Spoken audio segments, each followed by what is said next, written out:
Imaginez Paris il y a 5000 ans. Une colline, un marais et une grande rivière.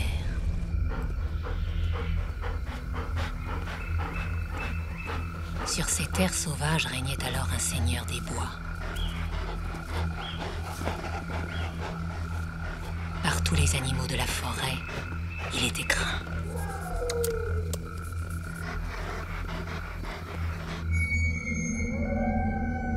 Et puis un jour, les hommes sont venus.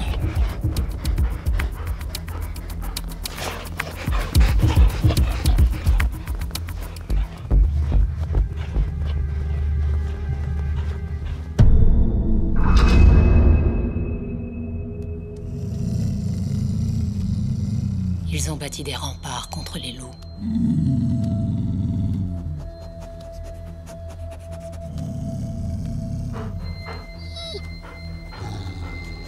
Ils ont chassé la nature.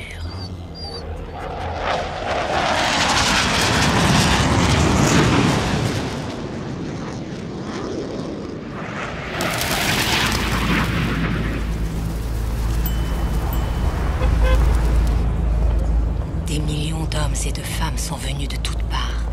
Ils ont construit une immense cité où ils se sont regroupés. Certains se déplacent sous terre, d'autres dorment en hauteur. Ils arpentent la ville en quête d'amour et d'aventure. Mais se doutent-ils qu'autour d'eux, d'autres êtres vivants veulent aussi en profiter? Aujourd'hui, la nature prend sa revanche. Elle revient vivre à Paris. 3000 espèces sauvages vivent à côté de nous des aventures insoupçonnées. Ils viennent chercher l'amour, le gîte ou le couvert. Au milieu de nous, ils réussissent à élever leurs petits. Certains attendent que nous dormions pour mener la grande vie.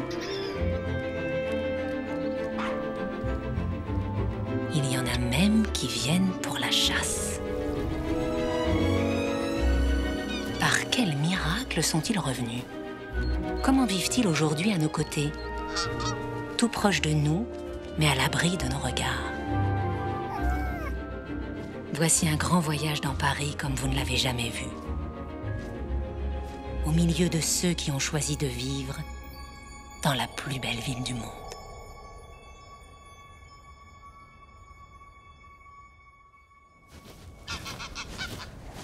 Notre histoire commence par celle d'une famille pas vraiment comme les autres. À première vue, c'est une famille d'oies cendrées, nos bonnes oies d'Europe. Nous sommes en automne.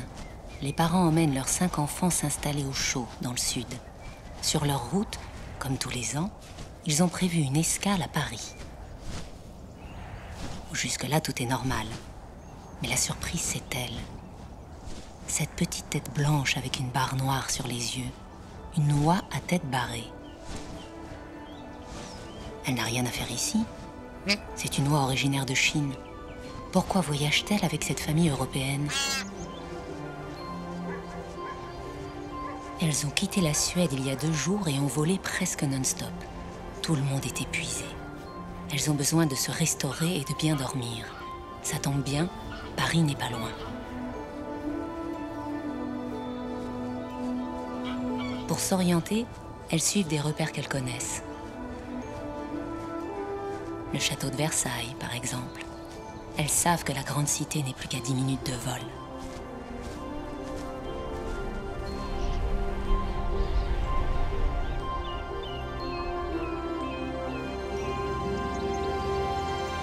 Après le château, il suffit de suivre l'autoroute de l'Ouest et de rejoindre la Seine, c'est bien connu.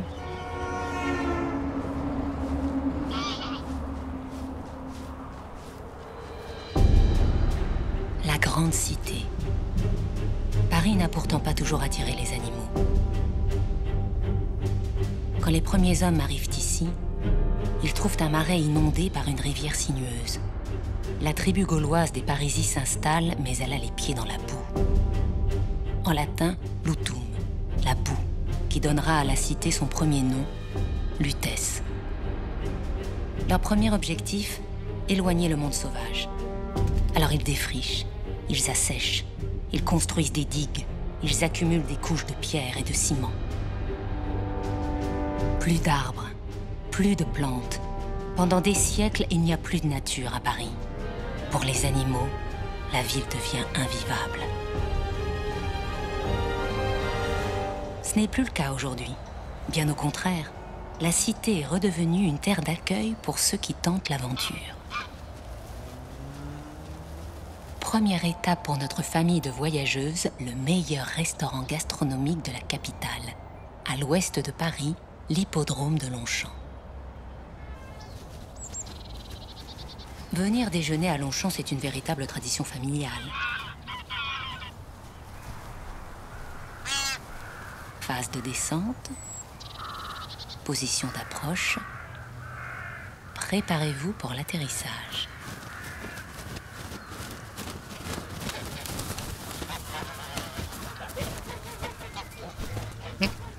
Et maintenant, le festin.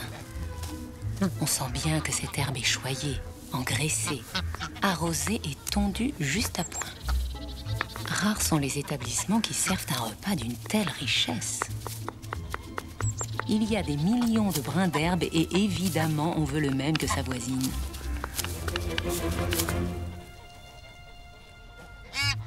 Petite Chinoise est probablement une fugitive. Ces oies à tête barrée sont importées d'Asie et vendues comme oiseaux d'ornement pour décorer les parcs. Elle est née en captivité. Un jour, elle a dû voir cette famille d'oies sauvages passer au-dessus de sa tête. Elle s'est évadée. Ce que les oies n'ont pas calculé, c'est qu'il ne faut pas arriver dans ce resto-là un dimanche.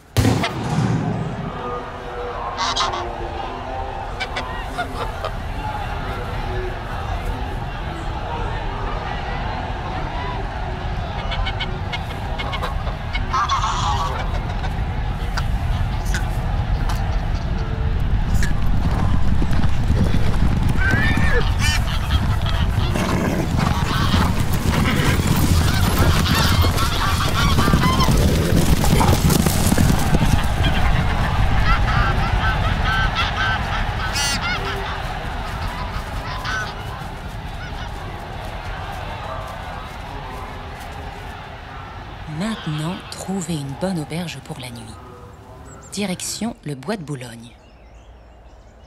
La mare Saint-James est à 2 pas de la porte Maillot.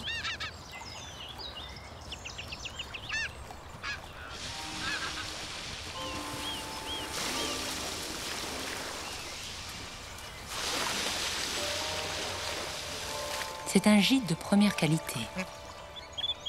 Dans les beaux quartiers, où de nombreux Parisiens viennent se livrer à leurs étranges activités. Pas de danger, ils sont inoffensifs. Petite Chinoise commence par goûter la saveur de l'eau. Tout va bien, c'est potable. Visiblement, nos oies ne sont pas seules à connaître cette adresse. Une autre famille de voyageuses, mais celles-ci sont des oies américaines. Étrange. On se salue poliment et on partage les lieux. Le dortoir disponible est ici une petite île au milieu de la mare.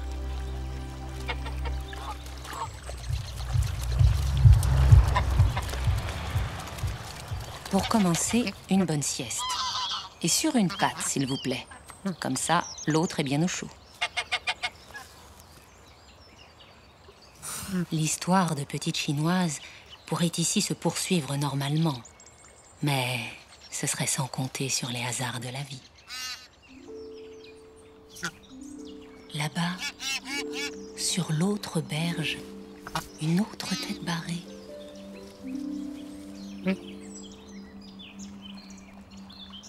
Depuis ses parents, Petite Chinoise n'a jamais revu une de ses congénères. Dans la mémoire des oiseaux, les images des premières heures de la vie restent gravées à jamais.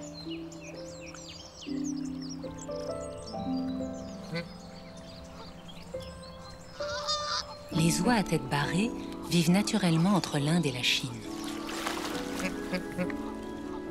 Chaque année, elles franchissent l'Himalaya à 10 000 mètres d'altitude.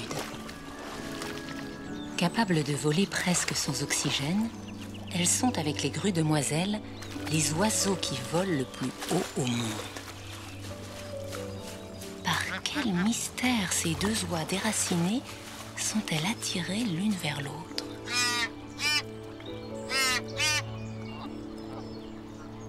Les hommes ont parfois de drôles de distractions. C'est précisément un de ces loisirs qui a permis le retour des arbres et des plantes dans cette ville de pierre et de ciment. Au XVIe siècle, une nouvelle mode arrive d'Italie, la promenade. Une invention qui consiste à aller et venir sans but précis. Pour agrémenter ces promenades, la reine Catherine de Médicis exige un jardin à l'italienne à côté de son palais du Louvre. Des plantes, de l'eau et des statues. Miracle! La nature revient pour la première fois dans le centre de la ville. Mais ce jardin est réservé aux nobles. Un siècle plus tard, la haute bourgeoisie s'entiche à son tour de cette mode. Eux aussi veulent leur jardin pour leur promenade. Qu'à cela ne tienne, on plante des arbres à la Concorde et aux Champs-Élysées. Les bourgeois s'y promènent et ajoutent au rituel une drôle de fantaisie. Dans la promenade mondaine, il faut voir et être vu. Bientôt, le but de la promenade devient la place de l'Étoile. Elle est alors plantée de somptueux jardins de l'époque. Aujourd'hui, les effets de cette mode italienne tracent encore les lignes vertes de la capitale. Étonnant? Quand la Révolution arrive, le peuple réclame lui aussi ses droits à la flânerie. Il faut des jardins pour tous les Parisiens. C'est la démocratie. Alors Napoléon III fait planter 40 000 arbres. Il crée le bois de Boulogne. Un parc avec de multiples paysages factices. Torrents, cascades, lacs. On y fait venir des oiseaux d'ornement. Ça fait plus vrai.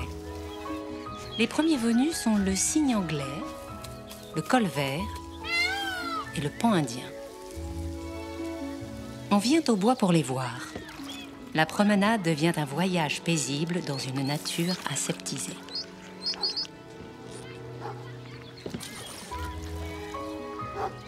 On y vient même en famille. On y vient s'y montrer le dimanche. La nature à Paris devient tendance. Mais ces nouveaux bois sans prédateurs commencent à en attirer d'autres. Les oiseaux sauvages se laissent aussi tenter par l'aventure.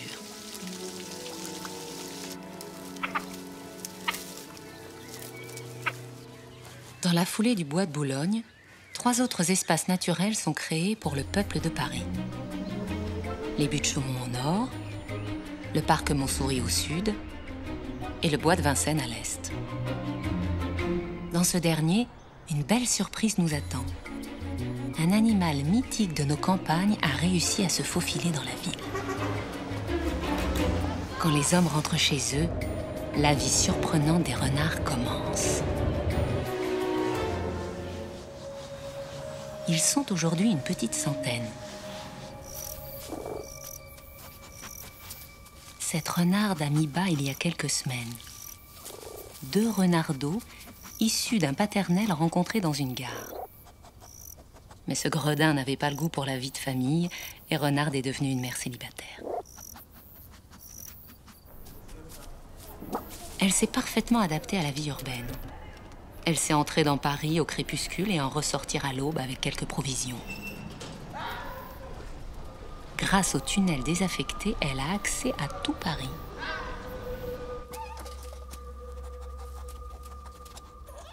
Ces renardeaux ne sont jamais sortis de leur tanière. C'est leur monde et il est habité par nos restes.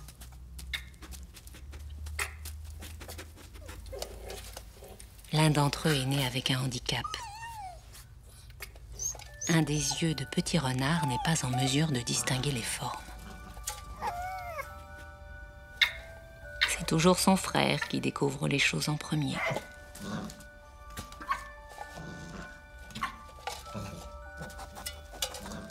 S'ils étaient nés à la campagne, ils seraient déjà dehors et autonomes. Mais c'est le prix à payer quand on habite en ville. Les jeunes restent plus longtemps à la maison.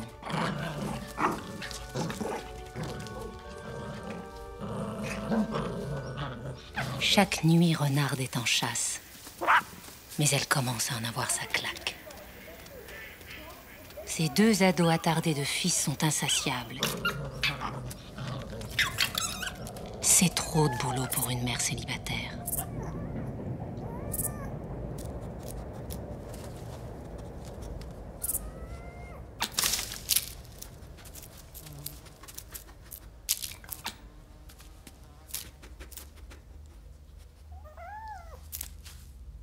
Les quelques gourmandises qui s'égarent dans leur tanière sont toujours pour le même.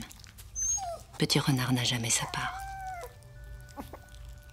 Attendre sa mère et espérer un bon repas. Dans leur tanière, Petit Renard et son frère sont en sécurité. Dans quelques jours, ils vont devoir sortir et découvrir un monde plein de dangers. Bientôt, le destin de Petit Renard va basculer. Des renards à Paris, c'est nouveau. Pour venir de la campagne, ils ont dû traverser des kilomètres de zone urbaine au milieu du trafic sans être vus. Mais pour creuser sa tanière en plein Paris, il faut être sacrément gonflé.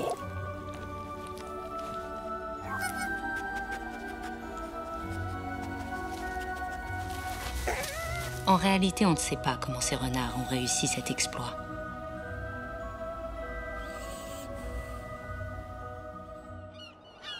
Les oiseaux sont venus à Paris par les airs, les renards ont traversé la banlieue en suivant les routes, mais certains ont trouvé un autre chemin. Une voie inattendue qui leur a permis d'entrer dans la cité, le canal Saint-Martin. Au nord-est de Paris, il est l'œuvre de l'autre Napoléon, Bonaparte. Les eaux polluées de la Seine étaient à l'origine de nombreuses épidémies. Il fallait une nouvelle source d'eau potable pour Paris. C'est ainsi qu'il fit venir l'eau d'une rivière, l'Ourcq, dans la ville. C'était il y a 200 ans, mais aujourd'hui, monsieur et madame Miocastor s'en fichent pas mal. La seule chose qui les intéresse, c'est de trouver un logement tranquille dans la capitale.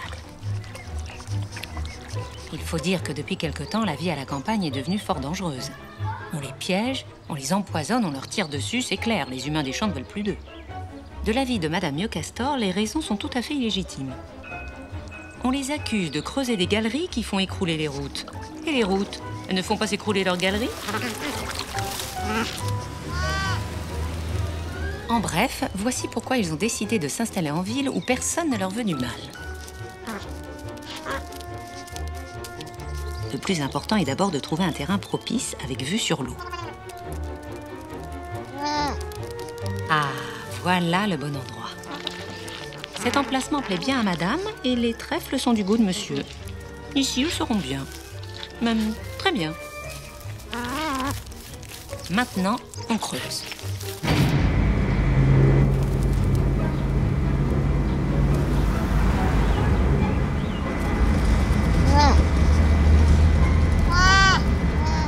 Finalement, cet endroit n'est pas très sûr. Mieux vaut aller voir ailleurs.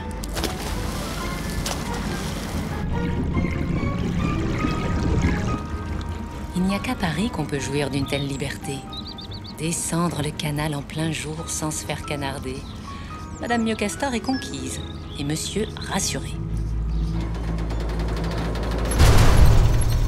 Mais la ville a ses secrets.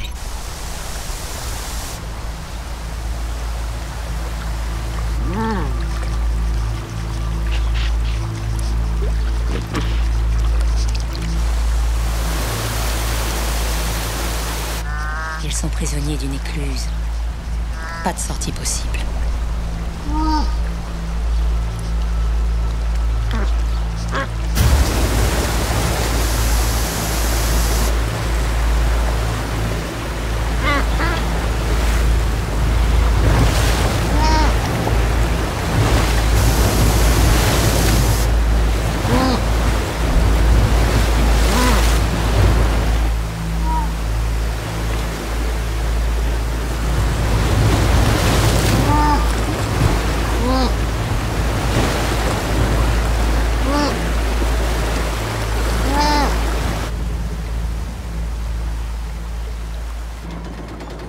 Fin du tsunami.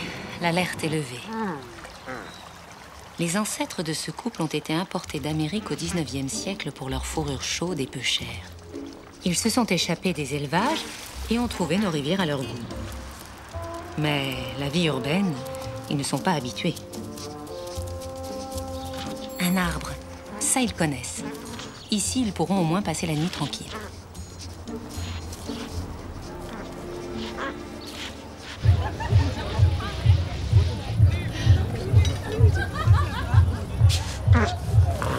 Tranquille, oui, mais le bruit des hommes, ça ne s'arrête jamais.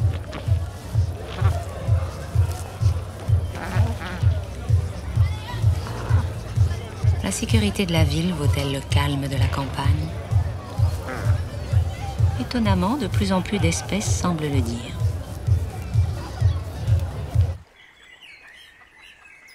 Cette migration des animaux de la campagne est liée à un mouvement beaucoup plus vaste. Il y a 20 ans, notre vision de la nature change. On commence à comprendre que tous les êtres vivants sont liés. Insectes, plantes, mammifères, les uns ont besoin des autres. Peut-être que nous aussi, d'ailleurs. Alors fini les jardins artificiels bourrés d'insecticides. Il faut de la vraie nature, avec de vrais écosystèmes frétillants de vie.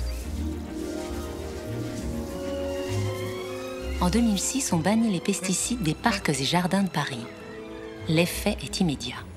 Très vite, des milliers d'insectes reviennent. Et devinez qui adore les insectes? Les oiseaux. Aujourd'hui, il y en a 150 espèces. Une invasion qui n'a pas plu à Monsieur Cygne. Comme il était là le premier, il se prend pour le patron du domaine. Alors il terrorise tout le monde, par principe. Même si on n'a rien fait.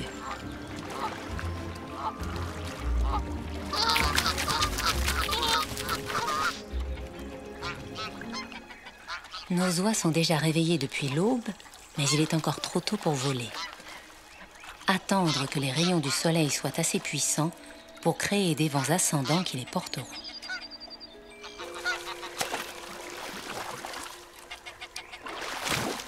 On lisse ses plumes pour qu'elles soient bien étanches et on se tient bien groupé.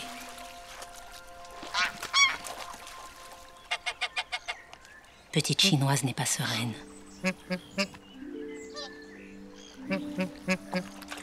C'est cette oie là-bas qui lui ressemble.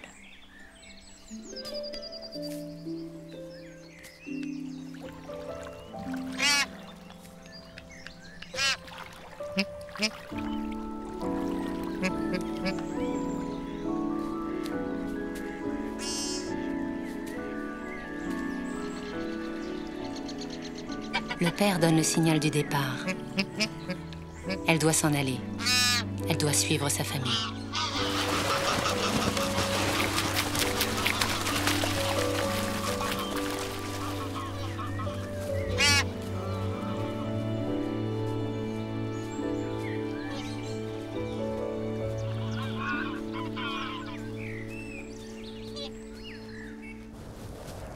C'est parti pour les grandes vacances dans le sud. Mais d'abord une épreuve périlleuse. Traverser la grande cité. Ici, plus rien ne ressemble à leur monde. Les grandes murailles, les hommes qui vont dans toutes les directions. Le seul repère, c'est l'eau. Suivre la Seine, ne pas s'en écarter.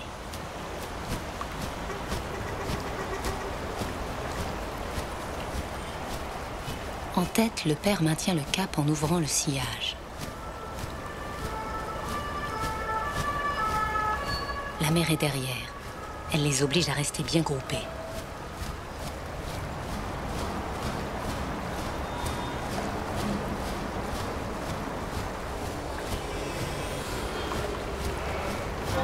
Mais petite chinoise est à la traîne.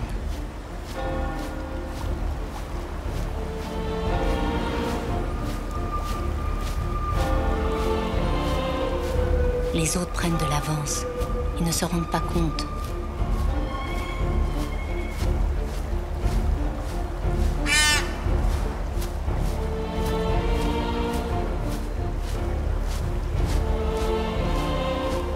voilà qui change d'avis. C'est plus fort qu'elle. Elle doit retourner d'où elle vient.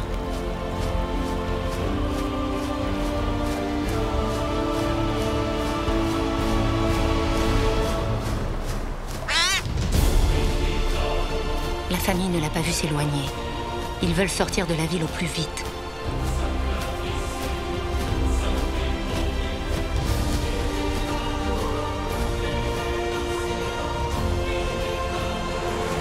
Petite Chinoise veut retrouver celle qui lui ressemble.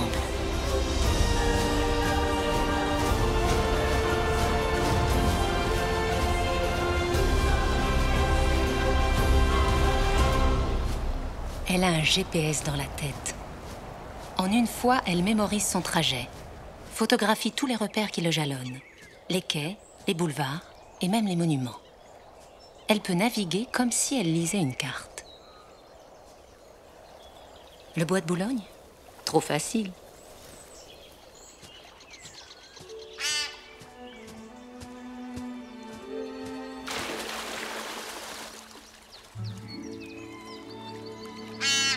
Celle qui lui ressemble n'est plus là. Petite Chinoise n'est qu'une enfant de 6 mois, seule dans une grande ville. Comment va-t-elle se nourrir? Où va-t-elle dormir? Les oies sont des animaux sociaux. Elles ne sont pas faites pour la solitude. Elles ont trop besoin des autres.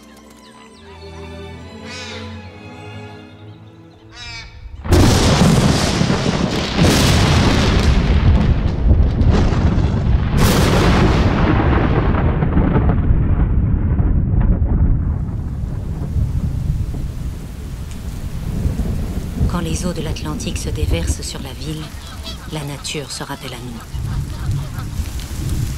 Et tous ceux qui vivent ici ont leurs abris. C'est aussi pour ça qu'ils sont tous là. La ville, c'est plus confortable.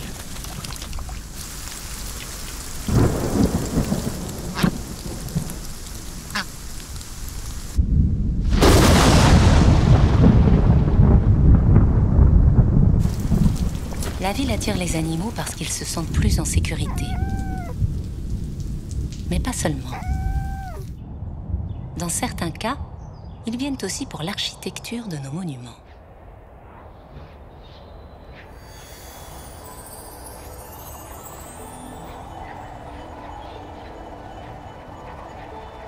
Elle est le paratonnerre de la cité.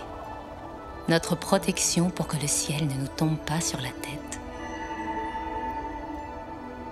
À l'aube du XXe siècle, la tour s'élance hors de terre et devient le plus haut édifice jamais élevé par les hommes. À sa naissance pourtant, tout Paris s'indigne contre l'érection en plein cœur de la capitale de ce monstre d'acier que l'on voit de partout. Inutile et de mauvais goût. Elle défigure Paris. Elle doit être détruite, mais entre-temps, la grande dame a fini par séduire. Du monde entier, sa silhouette attire tous les regards, comme le phare d'un monde à part.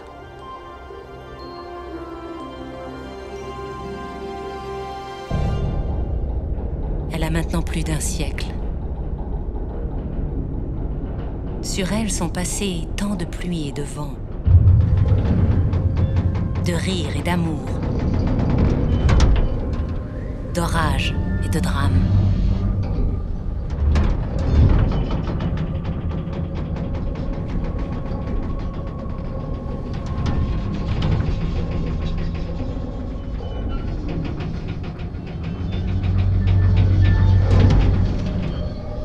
On ne peut parler d'elle sans parler de lui.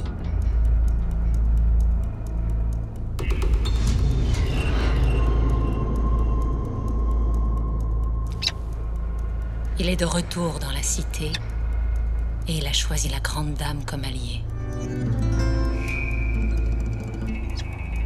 Il est l'impérator de Paris, le faucon pèlerin.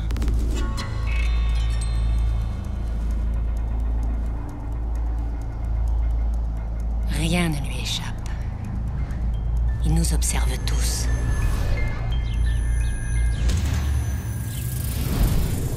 Il cherche quelque chose.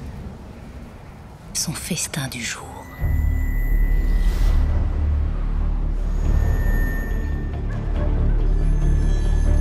C'est lui, son mets favori.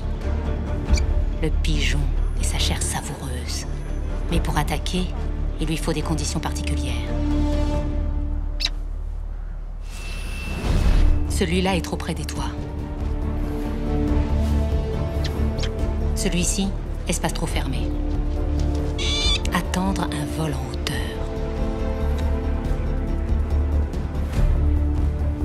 Pèlerin est un super rapace, doué de pouvoirs extraordinaires. Son œil est une prouesse technologique, 10 fois plus puissant que le nôtre.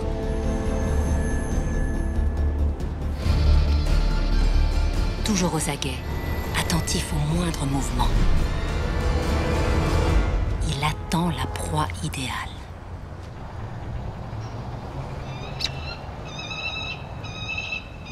D'autres pèlerins ont choisi Paris comme terre d'accueil. Cette jeune femelle est aussi en observation. Mais pas pour les mêmes raisons. Sa proie à elle, c'est ce jeune mâle. De quoi est-il capable? Voilà maintenant ce qu'il attendait. Plusieurs proies en approche.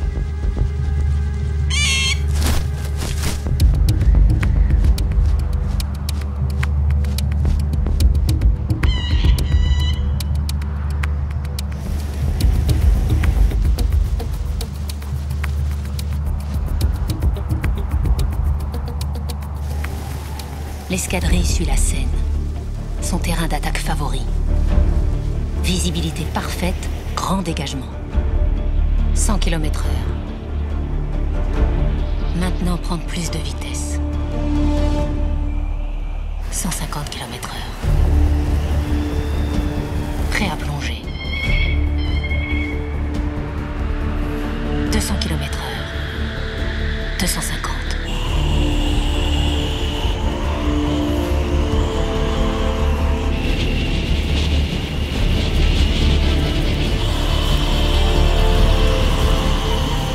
Vitesse de pointe, 350 km/h.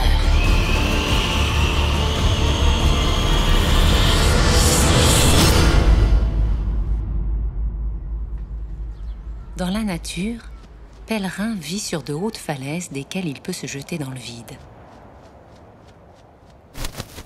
Sa vitesse est son arme. Il s'en sert pour tuer des proies aussi grosses que lui. Il est l'oiseau le plus rapide au monde.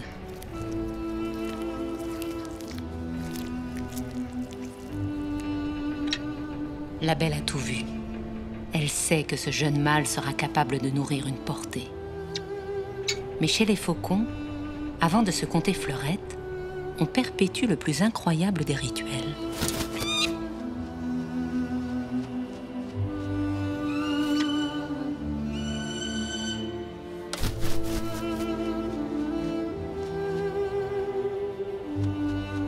C'est une danse, un ballet où s'exécutent les figures les plus audacieuses.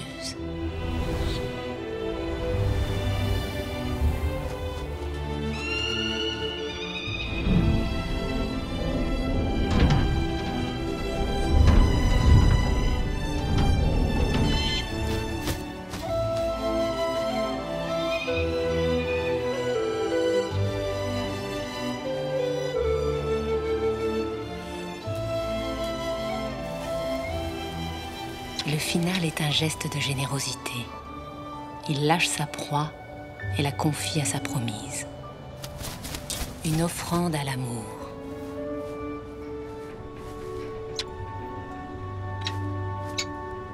De plus en plus de rapaces viennent profiter de nos monuments. Faucons cresserelles, éperviers, chouettes, et maintenant, certains font leur nid en haut des gratte-ciel.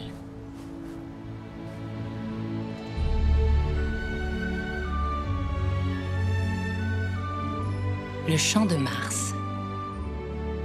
Cet ancien champ de bataille fut longtemps un champ de pommes de terre. Mais aujourd'hui, Il est peuplé de noisetiers de Byzance, de lilas des Indes, d'orangers des Osages. On pourrait penser que la faune parisienne est française de souche. Pas du tout. En réalité, il y a entre nos murs de nombreuses espèces importées au cours des siècles de pays très lointains. Parmi les secrets les mieux cachés du monde sauvage parisien, il est une histoire dont on est à 1000 lieues de se douter.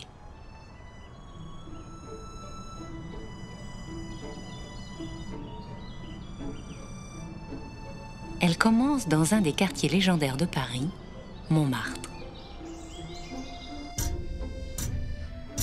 Pour la comprendre, il faut remonter au XIXe siècle. Pour produire de la soie naturelle, les hommes rapportent alors du Japon un étrange papillon appelé le bombix de l'Élante. Mais un jour, la soie artificielle est inventée et les élevages de chenilles sont abandonnés. Aujourd'hui, ces papillons ont disparu de toute la France. Le seul endroit où ils survivent, c'est à Paris. Nous sommes dans le jardin Saint-Vincent, au cœur de Montmartre, où l'élante, cet arbre qui nourrit la chenille du bombix, pousse en abondance. Ce papillon de nuit sort de son cocon de soie. Opération périlleuse. En quelques heures, il déploie ses ailes et les fait sécher au soleil. C'est une femelle, et elle a suffisamment de réserve pour toute sa vie, quelques semaines. D'ailleurs, elle n'a pas de bouche. La demoiselle est programmée pour se reproduire. Elle n'a que quelques jours pour y parvenir. Mais elle a un problème. Comment trouver un mâle dans cette gigantesque ville? Pour y parvenir, elle a développé une ruse bien à elle. Rester sur sa feuille et faire en sorte que le prétendant la trouve. Elle envoie des messages chimiques, des phéromones. Ces milliers d'hormones volatiles se dispersent maintenant dans l'atmosphère. Elles partent en chasse dans toute la capitale.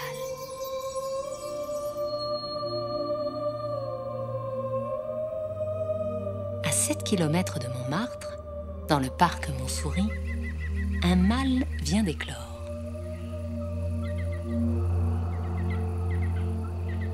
Plus puissante qu'aucun radar créé par l'homme, ses antennes sont ultra sensibles à toutes les odeurs.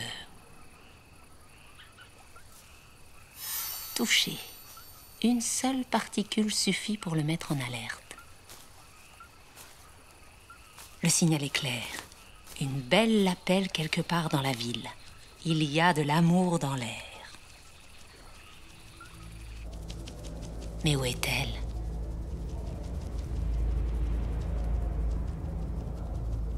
Le courtisan doit capter un nouveau message pour calculer son itinéraire. Mais à part les nombreuses odeurs des dîners parisiens, il ne sent plus rien. S'élever au-dessus des toits. Faire de grands virages pour augmenter ses chances de croiser ne serait-ce qu'une phéromone de la belle.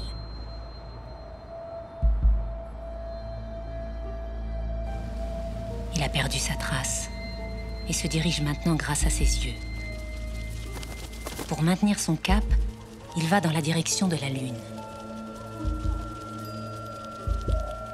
Mais parfois, la Lune n'est pas la Lune.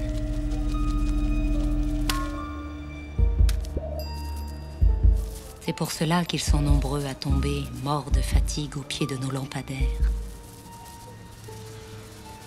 Bombix est condamné. Il ne voit que cette lune au-dessus de sa tête. Mais le destin en a voulu autrement.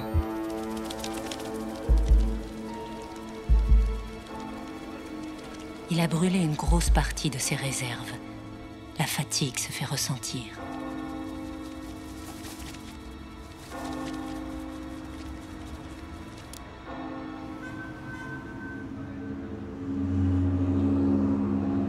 Bombix a dans son cerveau une carte étoilée du cosmos qui le guide. Mais les lumières de la ville sont autant d'étoiles inconnues qui brouillent les pistes. Là, il sent quelque chose. Dans la cité, des milliers de particules chimiques circulent. La plupart ne trompent pas notre papillon. Mais certaines peuvent ressembler à celles de sa promise.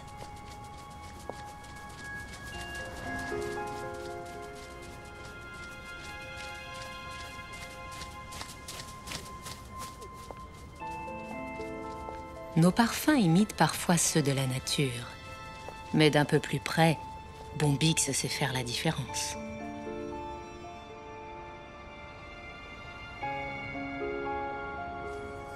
Ça y est, il a retrouvé sa trace. Les phéromones sont plus nombreuses. Il peut maintenant les suivre en restant dans leur panache. Elle est là, toute proche.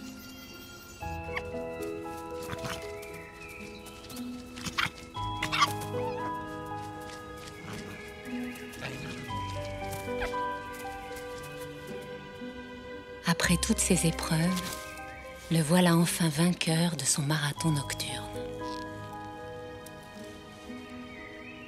L'accouplement dure quelques heures.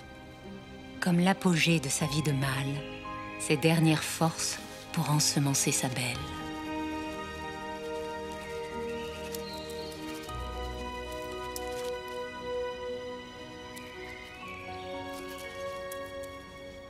Alors que sa mission se termine, exténué, Bombix tombe au sol, mort de fatigue.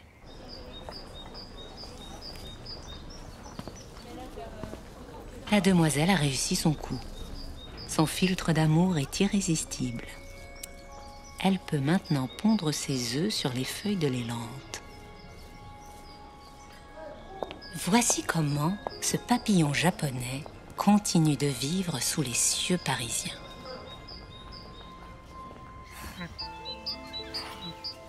Petite chinoise, elle aussi, a été importée d'Asie. Mais les têtes barrées à Paris, ça ne court pas les rues. En revanche, de la compagnie, on en trouve, même si on ne l'a pas voulu. Voilà quelques heures qu'un drôle de monsieur semble lui porter un intérêt certain. Mais qu'est-ce qu'il a à tourner comme ça? Il n'a pas l'air de bien comprendre la situation. Ce petit monsieur est un colvert, pas une oie. À Paris, les lois de la nature sont parfois légèrement modifiées et on est obligé de composer avec de drôles de gus.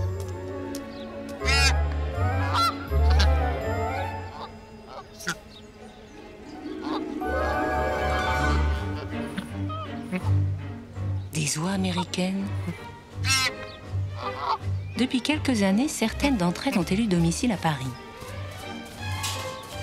En tout cas, ça ferait des copines plus fréquentables.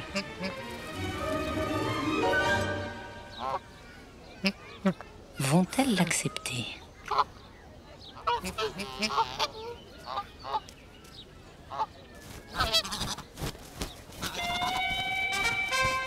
Voilà comment on se débarrasse d'un pot de colle.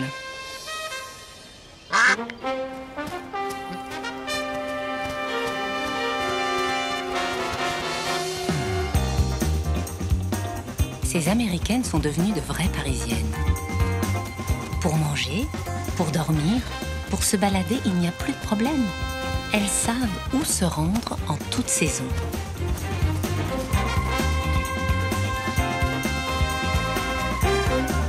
Une nouvelle vie peut commencer.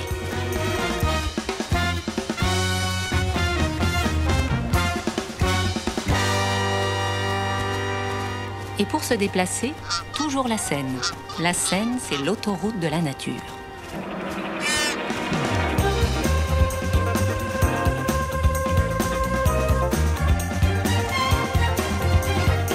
Traverser Paris en 2 minutes, ça fait rêver, non?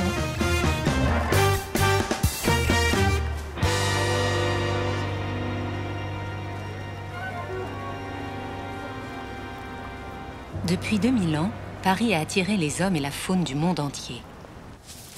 Mais il y a toujours parmi nous d'irréductibles autochtones. La corneille est parisienne depuis toujours. Elle est à l'affût de tout ce qui se mange. On l'a dit nuisible, mais elle débarrasse Paris d'un tiers de ses détritus. Et quand elle en a fini avec nous, elle se regroupe en colonies dans l'endroit le plus tranquille de la capitale, le cimetière du Père-Lachaise. Cette colline où poussaient des vignes, des légumes et du blé est aujourd'hui le plus grand espace naturel intramuros. Et de nombreux animaux ne s'y trompent pas. Ici, on a la paix. La corneille noire y règne en maître. Mais elle supporte très mal la visite de son ennemi juré, la renarde.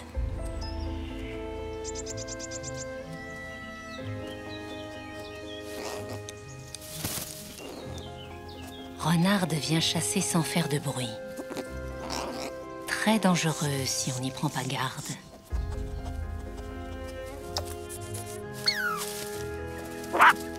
Raté. Il suffit de se réfugier en hauteur. La renarde ne sait pas faire.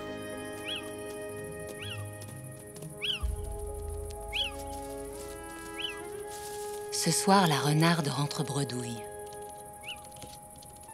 Il est temps que ces deux gloutons de fils se débrouillent par eux-mêmes.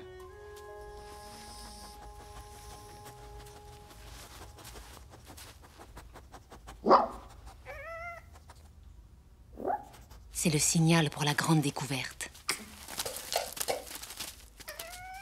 Aller vers l'inconnu.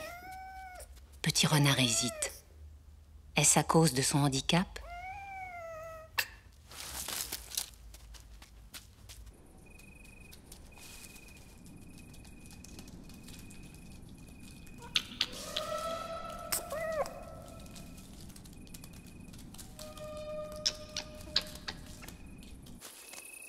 D'abord traverser les quelques bosquets jusqu'au grand boulevard.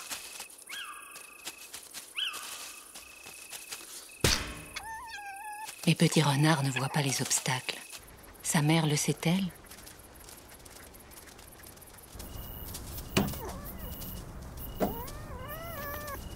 La petite ceinture et juste derrière, la grande ville. Des milliers de rongeurs, même des millions, un régal.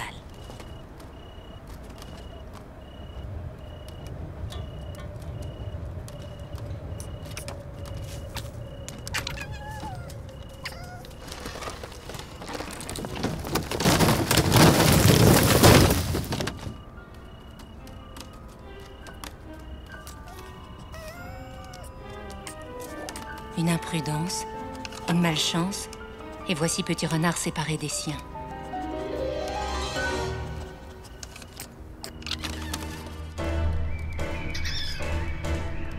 Il n'a aucune idée du pétrin dans lequel il vient de se mettre. Pour l'instant, Petit Renard est affamé. S'il ne voit pas bien, son nez, lui, ne le trompe point.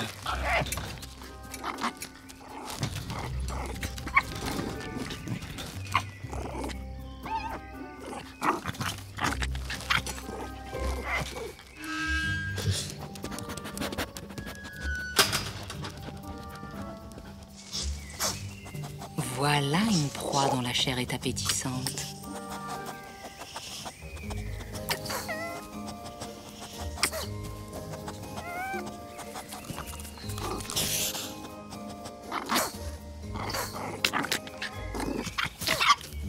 Trop compliqué. Où est sa tanière ?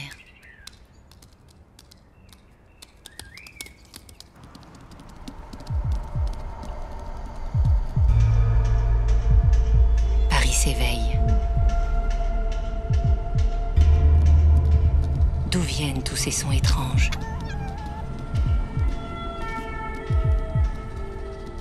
Filez droit devant.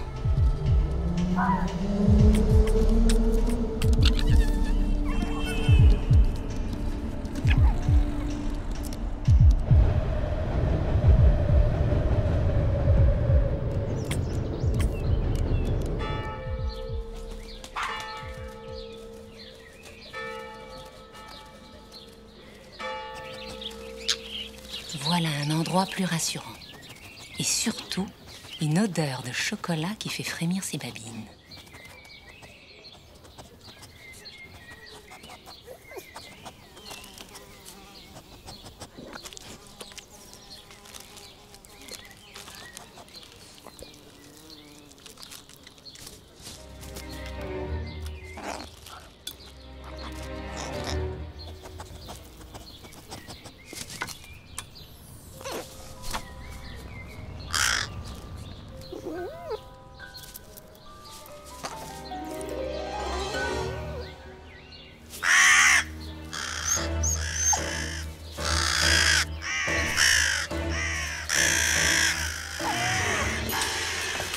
La corneille craint la renarde, mais pas un petit renardeau.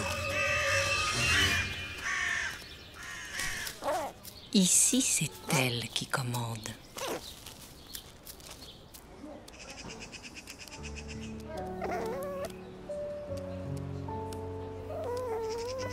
Affamé, terrifié et terriblement seul, Petit Renard est au bout du rouleau.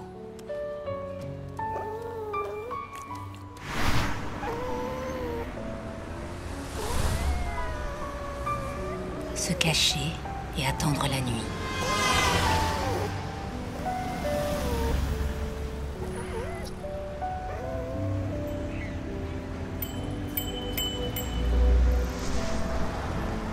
Nombreux sont les renards à Paris qui périssent avant d'atteindre l'âge de 1 an.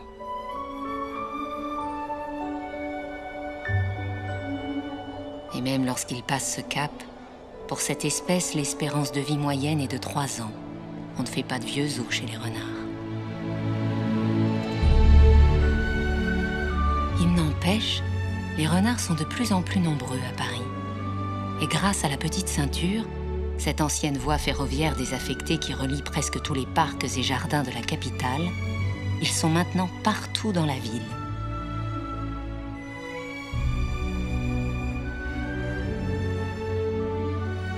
Pour lui, comme pour les autres animaux, un jour, il ne reste plus que les poubelles pour se nourrir. L'hiver arrive soudainement. La plupart des sédentaires sont habitués au grand froid. Mais pour Petite Chinoise et ses 2 amies américaines, c'est tout autre chose.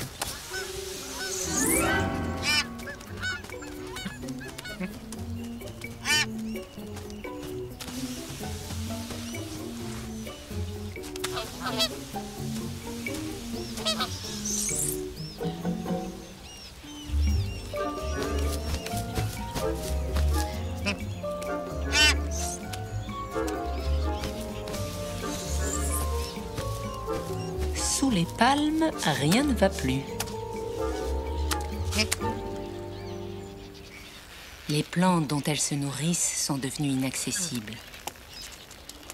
Leurs congénères ont appris à déserter l'hiver en accomplissant leur migration vers le sud.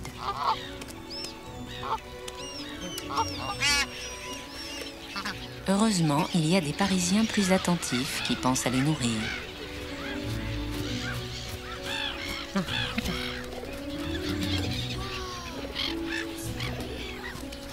Quand le thermomètre tombe en dessous de 0, de nombreuses espèces viennent aussi se réchauffer dans la capitale, car il y fait toujours 4 ou 5 degrés de plus qu'à la campagne. Surtout les mouettes rieuses. Elles arrivent par milliers de l'Atlantique. Le problème avec elles, c'est qu'elles sont beaucoup plus légères. Elles attrapent tout plus vite.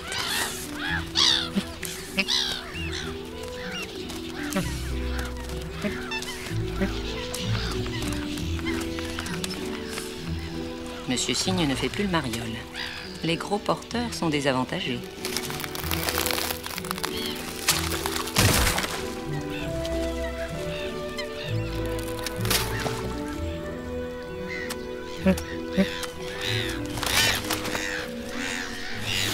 Petite Chinoise aussi est trop lourde.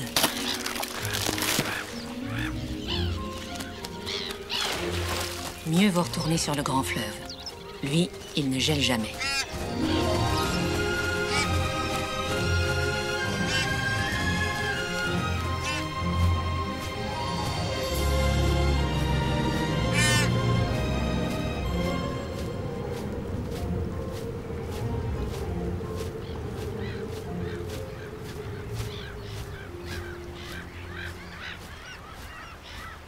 La Seine, un ruban de vie d'une surprenante richesse. Elle entoure de ses bras l'antique ville de Lutèce. En ce temps, l'eau était d'une incroyable pureté. On pouvait la boire sans retenue. Puis la ville a grandi et elle a souffert. Il y a 50 ans, seulement 3 espèces de poissons avaient survécu à la pollution. Aujourd'hui, grâce aux efforts consentis, elles sont plus de 40. La Seine va mieux, même les saumons reviennent. Si bien que des poissons étrangers viennent maintenant en profiter. Parmi eux, un nouveau venu. Un mastodonte aquatique. Le silure. Propulsé par 7 nageoires, équipé de prodigieux détecteurs de présence, ce prédateur de 2,50 m rôde dans les profondeurs du fleuve à la recherche d'une proie.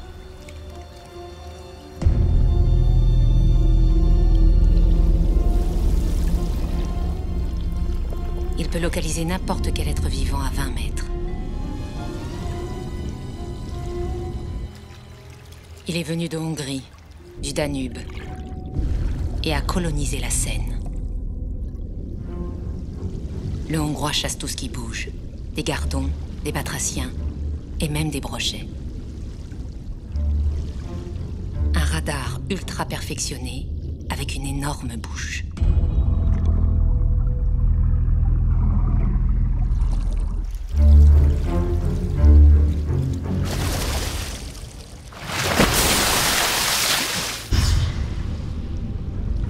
Il arrive à ce grand solitaire de se regrouper en meeting impromptu.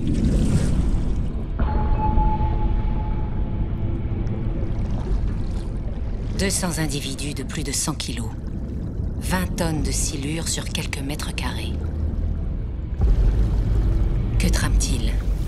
Ils échangent des informations, c'est sûr, mais personne n'a encore compris lesquelles.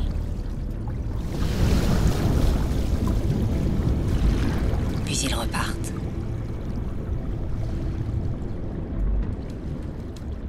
Depuis peu, le silure a inventé une nouvelle technique de chasse. Il s'attaque à des proies qui ne l'attendent pas.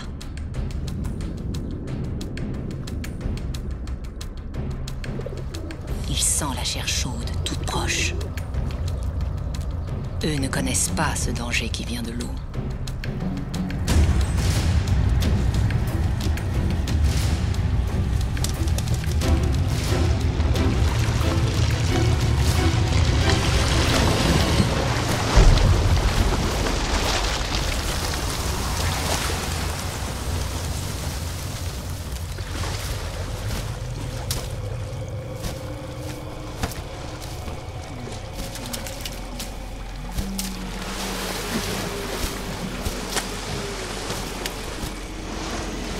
Le Hongrois est vorace, et il est même capable de manger ses congénères.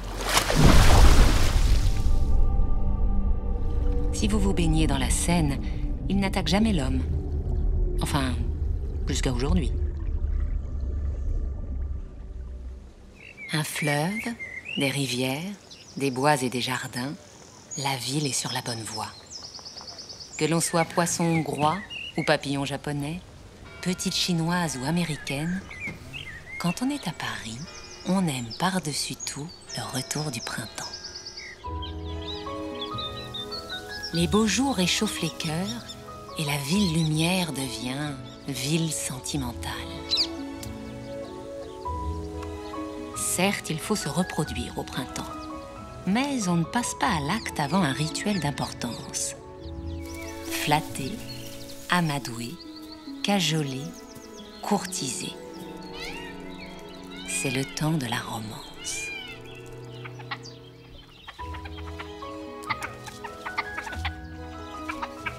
Le champion de la parade nuptiale, c'est le grèbe huppé. Ils testent leur charme, ils se synchronisent pour trouver l'accord.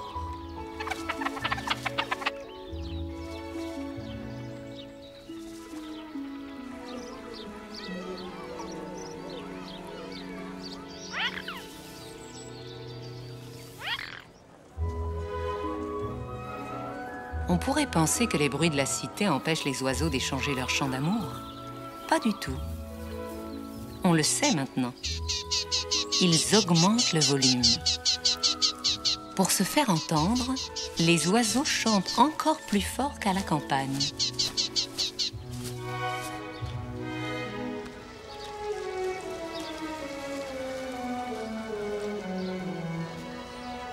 Au jardin des Tuileries, de petits oiseaux voyageurs venus d'Afrique viennent nicher sous les arches du carrousel, les hirondelles.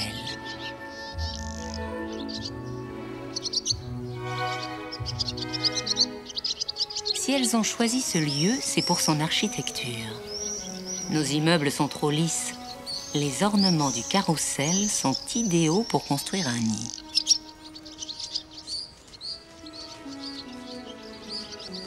Ce lieu est un des plus bouillants de l'histoire de France. D'ici, autrefois, les chasseurs partaient pour chasser le loup, d'où son nom, la Louverie, le Louvre.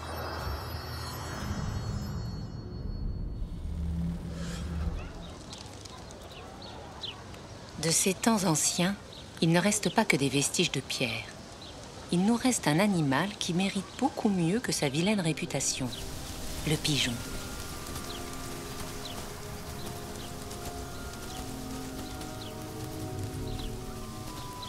Autrefois, il vivait dans nos demeures. Chaque maison avait son pigeonnier. Ses compagnons nous servaient de messagers ou de plat principal. Et oui, il y avait toujours un pigeon prêt à être mangé à la maison. Après la Première Guerre mondiale, les hommes ont cessé de les entretenir et ils se sont retrouvés à la rue. Ces pigeons ont pourtant préféré rester près de nous.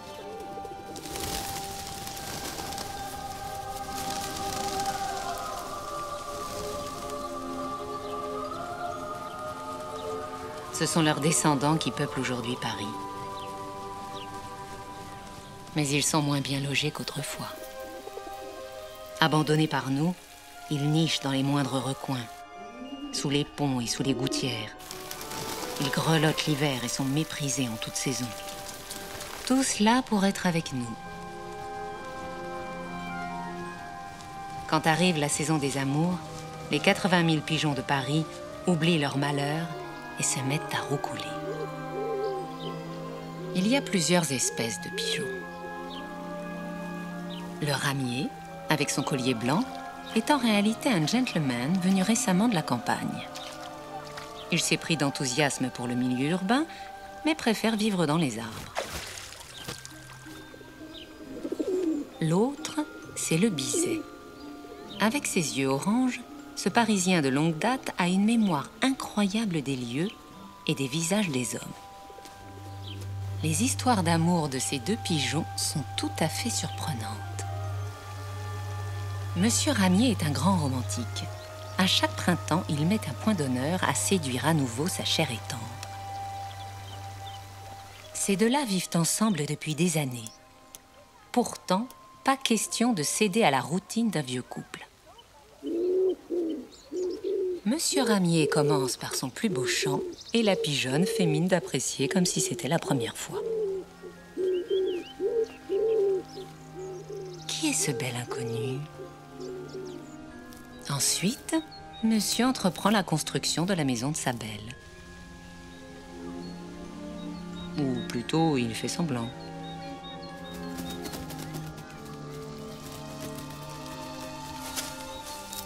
Et voilà, un ex-nouveau couple est né. Qu'il est bon parfois de rejouer les prémices de l'amour naissant. Cela renforce les liens et ravive le désir. Leur union durera toute la vie.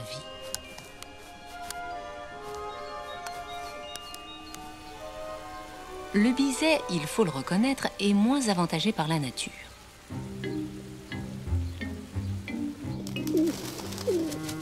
Bien qu'ayant pour régulière une dame pigeon fort honorable, Monsieur Biset est un dragueur impénitent.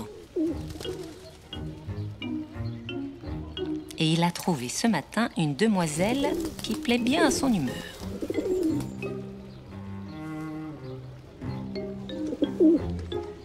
Une jeunette tête pleine de grâce qui fait la mijaurée.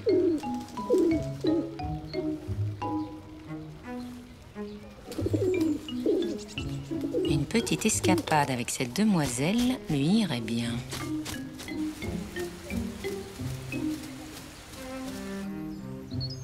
Mais notre biset en matière de drague n'est pas bien malin.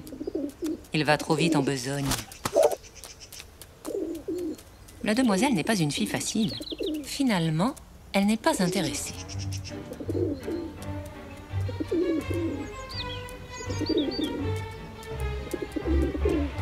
Il a beau parader et gonfler son jabot, elle n'en fera rien. Et maintenant, elle en a assez de ce lourdeau. Un véritable boulet. Ce pot de colle va-t-il enfin lui lâcher la grappe?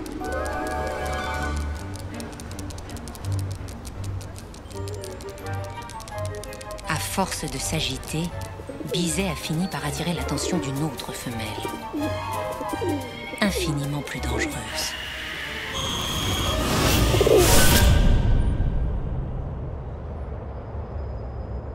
Chez les Bizet, l'adultère est commun.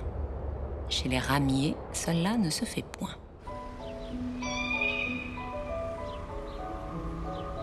À la fin du printemps, tous les couples sont formés et les petits ne vont pas tarder. Petite chinoise, elle, n'a trouvé aucun oiseau de son espèce. Il arrive parfois que des migrateurs forment des couples mixtes avec d'autres espèces. Et c'est probablement ce qui se serait produit si un événement inhabituel n'avait eu lieu. Un premier vol est arrivé. Des Américaines. Puis, un deuxième vol.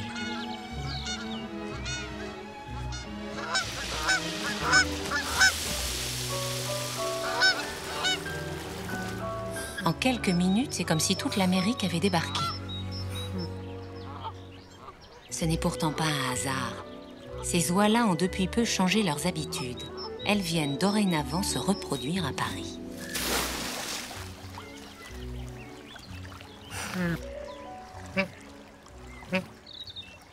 Petite chinoise a dû penser qu'elle aurait de nouvelles amies. Mais très vite, la réalité s'est imposée.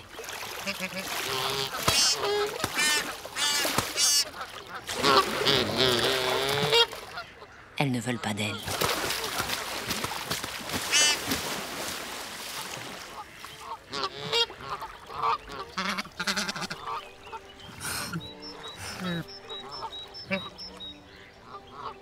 La voilà seule à nouveau.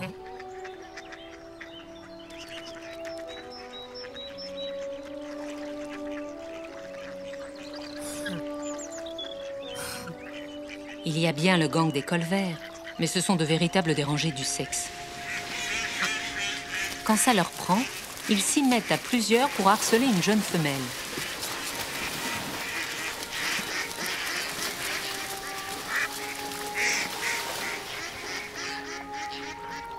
Un sale moment à passer pour la canette, mais elle sait que ces dingos vont finir par se fatiguer.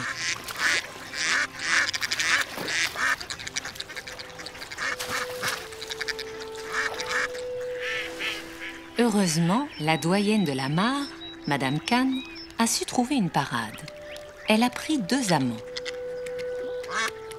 L'avantage d'avoir 2 amants, c'est qu'ils sont jaloux l'un de l'autre. Du coup, ils ne s'éloignent jamais d'elle de peur que l'autre n'en profite. Des gardes du corps. Maline, la Kahn.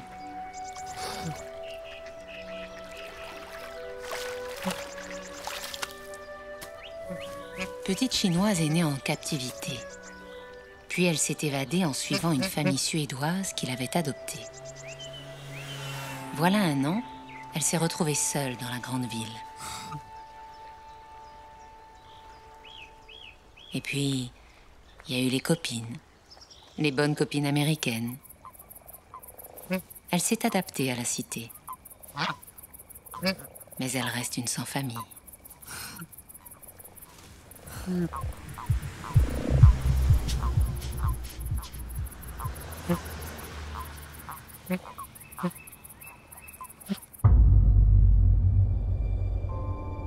Aujourd'hui, la ville s'est réveillée sans un souffle d'air.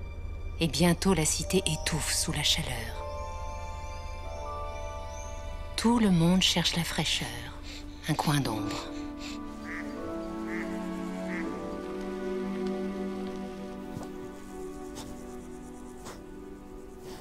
Mais seuls les connaisseurs savent où la trouver. Autrefois, il n'y avait pas d'arbres dans la ville. On suffoquait tellement que la décision fut prise d'en planter. C'est Haussmann qui trouve la solution. Pour que les arbres survivent, il entoure leurs pieds de grilles qui protègent leurs racines. Platanes, marronniers, tilleuls, ils vont tous nous apporter de l'ombre, de la fraîcheur et de l'oxygène.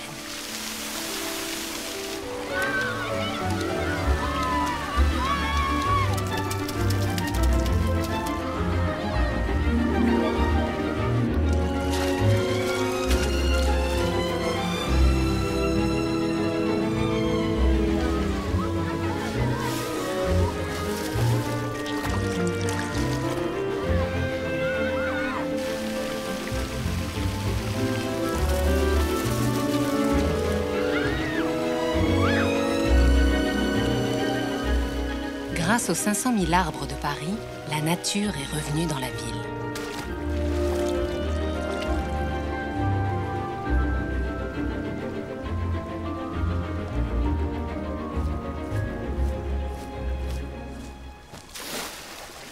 En bâtissant leur ville, les hommes ont voulu s'éloigner de la nature.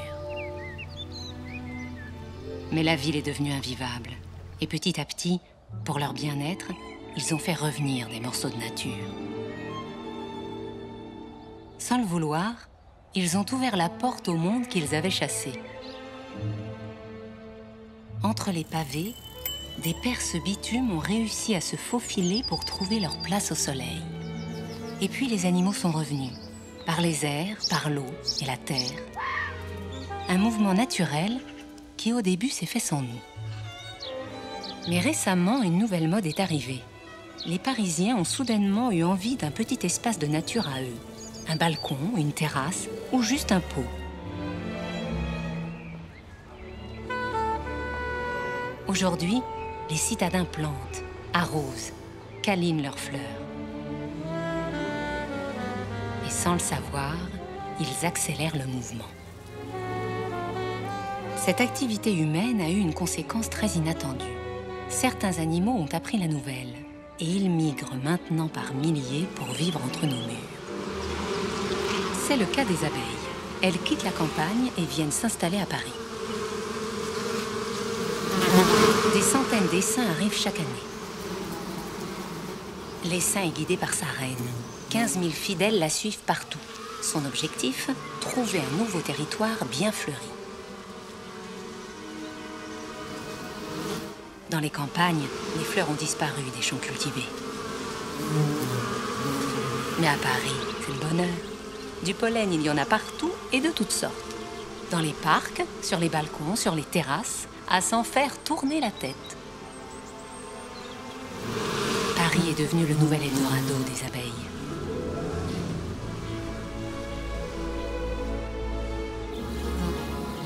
La reine doit trouver un lieu en hauteur pour reposer sa colonie.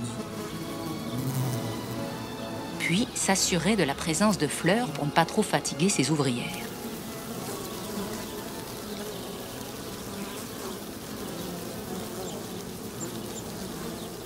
L'essaim sauvage est vite découvert, trop près des humains. L'alerte est lancée. On leur envoie un messager. C'est l'apiculteur de Paris.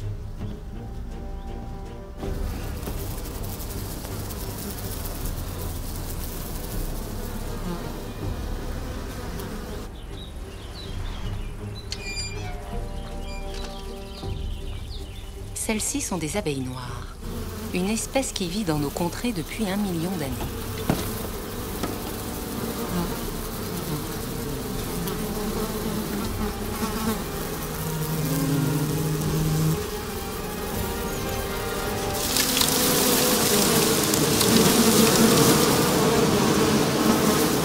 Elles sont rustiques, très productives et aussi très douces.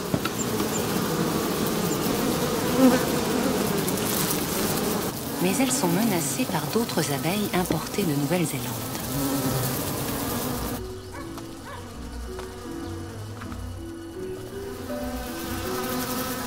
À Paris, pour encourager l'abeille noire, une idée folle a germé. Installer des ruches dans tous les espaces disponibles. Sur les toits des monuments, des musées, des hôtels. Aujourd'hui, l'apiculteur s'occupe de plus de 60 ruches aménagées sur les hauteurs de Paris. Il faut maintenant que cette reine et son essaim cessent de vagabonder. L'apiculteur a mis au point une stratégie bien à lui. Tout d'abord, rassurer la reine pour qu'elle cesse de s'agiter. La placer dans un site bien tranquille. Ensuite, lui voler une partie de sa colonie et l'emmener ailleurs.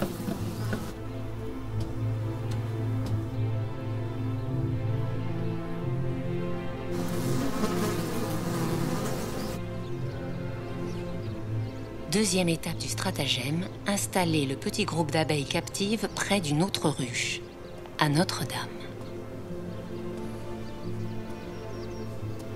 Et là, prodige de la nature. Les captives ont tout de suite réalisé qu'elles avaient perdu leur reine et se sont immédiatement mises à en concevoir une nouvelle. Il leur faut une reine, la voilà. Maintenant, la mettre en présence des mâles. Quand on est une reine, on fait l'amour une fois pour toute la vie. En quelques minutes, elle recueille des millions de semences de mâles. Ça y est, Sa Majesté rentre dans sa ruche et n'en sortira plus. Une reine peut donner naissance à 2000 abeilles par jour. À la fin de sa vie, elle aura mis au monde 2 millions d'abeilles.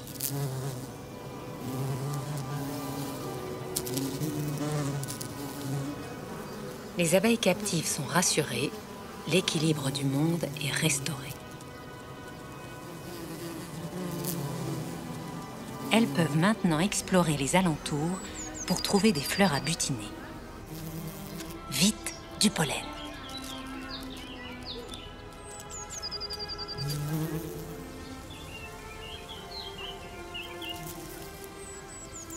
On sait aujourd'hui que les abeilles de Paris se portent mieux que celles des champs.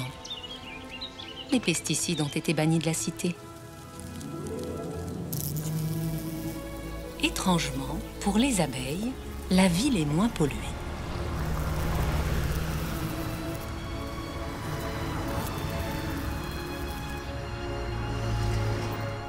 Le miel de Paris est un mélange exquis d'arômes du monde entier. Orangers, citronniers, châtaigniers, tilleuls et toutes les fleurs merveilleuses qui poussent sur nos balcons. Paris est un tel paradis pour les abeilles qu'aujourd'hui, de jeunes reines nées en ville sont envoyées dans les campagnes pour les repeupler d'une jeunesse pleine de vitalité. Monsieur et Madame Miocastor n'ont toujours pas trouvé d'appartement. Madame attend une portée et il lui faut un endroit stable rapidement. La vie sans domicile fixe, ça commence à bien faire. Normalement, les Miocastors vivent en harem, 3 à 5 femelles pour un mâle. Mais avec cette femelle, pas possible. Voilà une galerie déjà creusée. Beau volume, plusieurs tunnels dont un accès direct sous l'eau, c'est parfait. Des rats! Oh non, pas eux. Beaucoup de gens croient que les Miocastors sont des cousins des rats. C'est faux. Ils n'ont strictement rien à voir avec cette espèce de bas étage. Les Miocastors sont des cousins du castor et ils ne partagent pas leur galerie avec les rats. Conséquence, voilà 2 jours qu'ils n'ont pas dormi.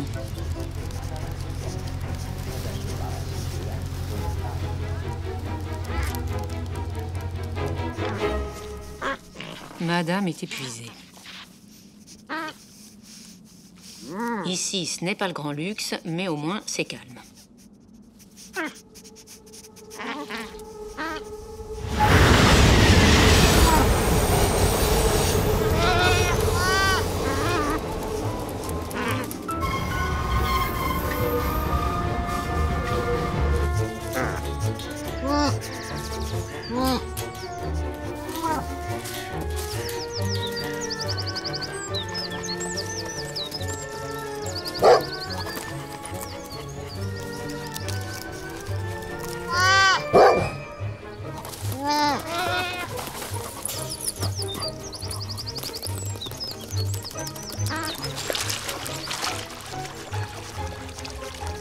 C'est quand on pense que tout est perdu qu'on trouve la solution. Une île protégée du monde.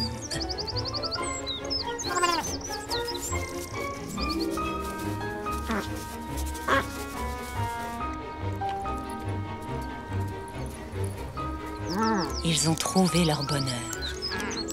Des gourmandises à foison. Une vue imprenable. Et devinez où? Eh oui. Si vous y passez, allez leur dire bonjour. Mais ne leur parlez surtout pas de déménagement. La ville offre un gîte à de nombreuses espèces. Mais le plus étonnant, c'est que maintenant, certains animaux s'y réfugient pour l'opération la plus périlleuse de leur existence. Madame Khan a faussé compagnie à ses deux amants. Elle a trouvé un endroit discret pour faire éclore ses petits. Mais maintenant, il va falloir qu'ils sautent. Un saut de 8 mètres et ils ne savent pas voler.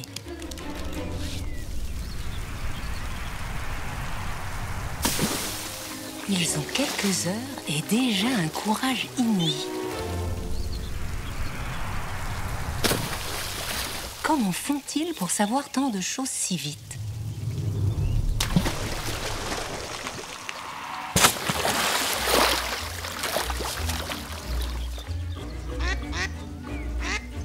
Mais dans l'eau, il y en a toujours un plus peureux.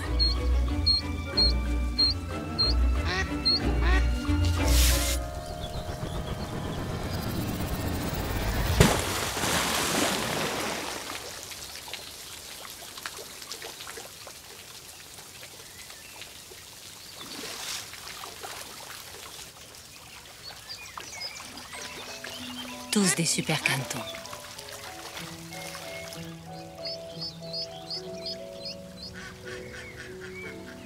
Voilà un an, Petite Chinoise sortait de son œuf, elle aussi. Comme le petit Greb, elle a vécu dans les plumes de sa maman. Son père s'occupait du ravitaillement, mais c'est sa mère qui lui mettait dans le bec.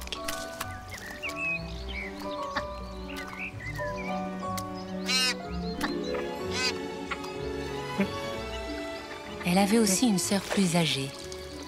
Il y avait toujours un peu de jalousie, mais ça s'arrangeait. C'était il y a longtemps, mais Petite Chinoise ne pourra jamais l'oublier.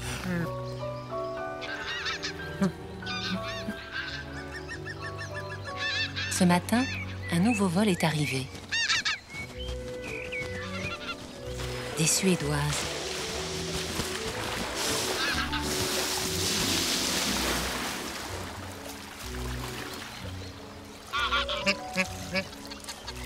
Petite Chinoise reconnaît ses voix.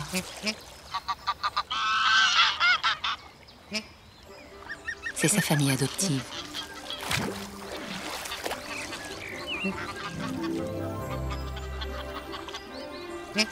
Si elles sont là, ça veut dire qu'elles font leur escale habituelle. Elles arrivent de Suède et vont dans le sud.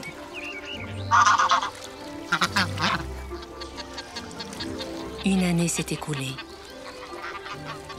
Petite Chinoise peut repartir maintenant. C'est Monsieur Cygne qui va être content.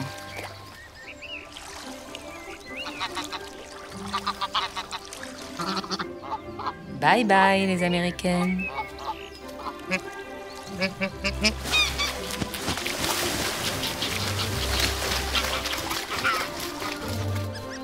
Les oiseaux migrateurs ont traversé nos terres depuis des temps immémoriaux.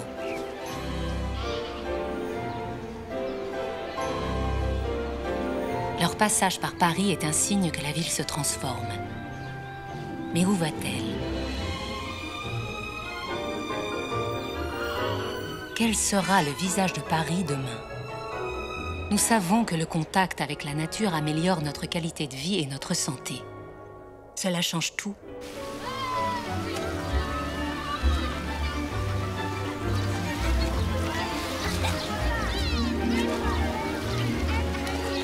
Aujourd'hui, nous souhaitons la bienvenue aux êtres que nous avons hier chassés. Nous leur demandons de bien vouloir revenir entre nos murs.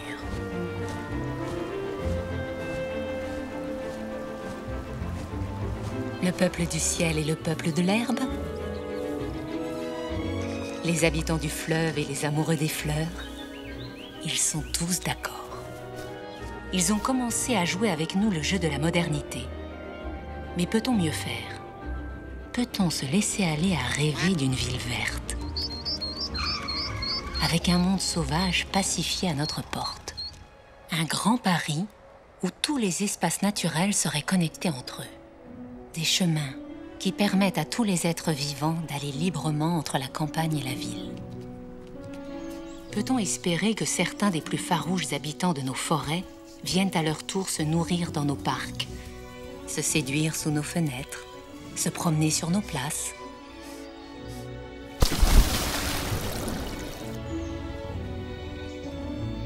Va-t-on bientôt respirer un air libéré de toutes ces fumées? Les maîtres de la cité sont mobilisés. Ils ont mis la nature au cœur de leurs grands projets. Dans de nombreuses grandes métropoles, le mouvement a déjà commencé. Montréal, Bruxelles, plus humaine, plus connectée au monde vivant. La course à l'innovation est lancée pour la ville du futur.